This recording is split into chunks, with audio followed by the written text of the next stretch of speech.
Okay, you guys, what is up? The King of Lightning is here today to do Bleach chapter 530 review, right? 530. Now, this chapter review is going to be quick, and this chapter is it's simple.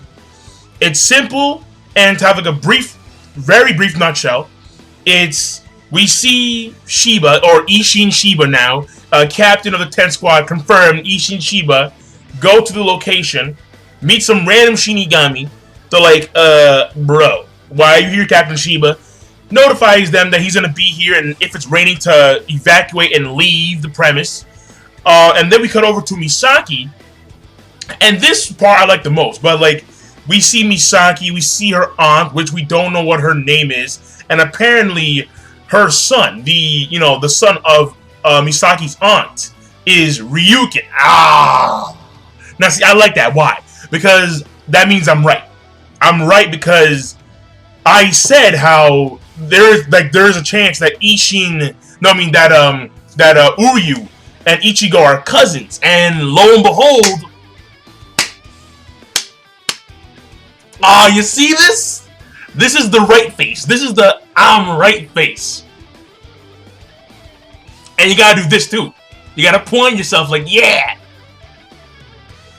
that's right. I'm right. The cousins. And apparently, Misaki, she's like the last Kurosaki of like apparently like the Kurosakis are like a Quincy lineage. And like she was like the last pureblood. And this is some Hogwarts Voldemort type of shit going on. Like Slytherin and like the pureblood mages and all this stuff. But she's like the last pureblood. And then she is supposed to and she has an engaged marriage with Ryukin. So now we see now we're starting to see where shit fits in. Because now we know how this bond, this quote-unquote bond occurred between Ryukin and Isshin. After that, we see, we cut back, after Isshin has after Ryukin has a speech about how he doesn't really care about this marriage, as long as Misaki's happy. I mean, like, Misaki right now, she's going through the quote-unquote holy training. I mean, because, that's what it is. Because, the Quincy's have always portrayed themselves in a Nazi-esque manner. Like during that time frame. The Third Reich. And, third. And the thing about it is that, let me check. Because, now I'm questioning if it actually is called the Third Reich. Hold on, let me see. Let me just go on Google real quick. Let me just, search Google, because I need to make sure I got this shit right. No fucking takes, man. No fucking takes. Third... Yeah. There we go. Yeah, the Third Reich. I can't even say it. Alright? Yeah, there we go. Yeah, Nazi Germany. The Third Reich. And the thing about the Quincy is that, they portray this similar notion very well. Because we see how they have weapons that are based on, holy affiliations. Like, the Quincy cross can be, I'm not saying it is, but it can be related to the cross of Christianity. Not the swastika, but obviously, the Quincy cross, the cross of, they can be related. I believe Bach, he had, an attack. When he was fighting against Yamamoto, he had this attack, which had a holy affiliation. But then, we all remember how Yamamoto, he did this attack. It was like, oh no, not Bach, but Roy, who was posing as Bach, did this attack. And then Yamamoto's like, yeah, zombies, bitch. It was like, okay. But, you get my drift. And the thing about it is that this notion of being pure, again, this also helps affiliate with the Third Reich. And, being pure, how she's the last pureblood. She's the last Harry Potter. She's the last pureblood, man. They don't want any more Muggles up in this bitch. No, they want purebloods, and that's why she's getting engaged to Ryukin. And seeing that connection with Isshin is, very nice. And his speech about how he wants her to be happy, it wasn't really a big speech, but it does kind of show you his feelings towards his sister Misaki. Well, no, his cousin Misaki. So, I'll take it as it is. Oh, and apparently his father Ryukin's father, I believe, is it's the grandfather of Uryu, like that old guy.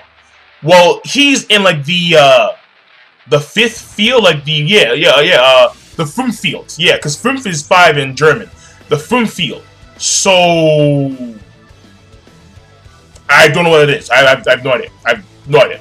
But he's somewhere. I'm assuming in combat against some Shinigami or some Hollow. Then we cut over to Isshin once again. He powers up in order to lure this enemy opponent once it starts raining. And then the other Shinigami, they start to stay there like, oh, like we're gonna try and support the captain in case he needs help. And he's like, oh, he powered up, slice. These guys are dead right on the spot. And then Isshin's like, what was that? And then he gets tagged from behind. You know, like in Kubo fashion. And in Kubo fashion is, there's always somebody behind you. So Kubo fashion, he gets tagged from the back, turns around, and then he sees some creature that resembles hollow-horned Ichigo. And that's the chapter. So, I mean, in my personal opinion, like the best part of the chapter was definitely the middle part. Because it, you know, because when I saw the middle part, I was like, yeah. And I like that because, you know, I'm right. And, you know, like they're cousins, they're related, they're clearly related. And seeing the whole entire, you know, seeing the establishment of the bonds between Ryukin and his cousin Misaki, seeing the foundation of why there's a bond between Ryukin and Isshin, you know, that's good, that's very good. And the whole entire Pureblood, you know, Pureblood, Muggles, Harry, all that stuff, that's also being established in the middle portion of this chapter. And the last part I'll get to in for a quick minute or so. I don't know how this works out. I mean, I do remember. Okay, see, here's my thesis on this. I'm not too sure if this is actually right or not, but hear me out. I remember according to Fullbring logic. According to Fullbring logic, one becomes a Fullbringer when their parents are attacked by Hollow. Now, this thing that resembles Hollow-horn Ichigo with long hair, weird sword blades, and yada yada yada, like the horns, well, this thing clearly attacked Isshin, and according to the last week's chapter, no, the chapter before last week's chapter, yeah, according to that chapter, we saw Misaki kneeling over a wounded Isshin, and this Misaki, she herself was wounded, so she was also attacked by this entity, this thing. So we can assume that the leftover residue Reiatsu from this creature seeped into like the, I don't know what system they have in you know, their bodies, but it seeped into Isshin and Misaki. When they got married, it went over to Ichigo. That's what I'm assuming. So it wasn't Grand Fisher or no, like it was this Hollow. It was this Hollow or this entity, this thing that was the one who established the powers within Ichigo himself. That's what I believe. That's what I think. I could be wrong, but in this case, I don't think so. I really don't. Now, I mean, like, that's pretty much it. I can't really say anything. I mean, like, why it resembles? I mean, maybe because of the fact that, yeah, it's probably because of the fact that the transformation of hollification is strongly tied into Fullbring. So maybe that's why Ichigo, with his hollow mask and his Vajra in his full quote-unquote Vastalorde state with the horns, maybe that's why, because he's somewhat Fullbringer, somewhat hollow. It's all a mix of stuff, but we'll find out. But that's my thesis on him being like a partially Fullbringer or partially hollow that resembles his full Vastalorde state. That's my thesis. So I'm done. King Lightning, yeah, I'm done, because it's a very simple chapter. The chapter rating overall, I'll give it a good. Just because of these things that are studying up the foundation of Ichigo's power scheme, of Ichigo's being, and also the bonds between certain characters and why they are established, like Ryukin and Isshin. So that's it, a good chapter of Bleach. Short but good. So I'm signing out, King Lightning. Be sure to, of course, rate, comment, and subscribe as always. Peace. Have a nice day.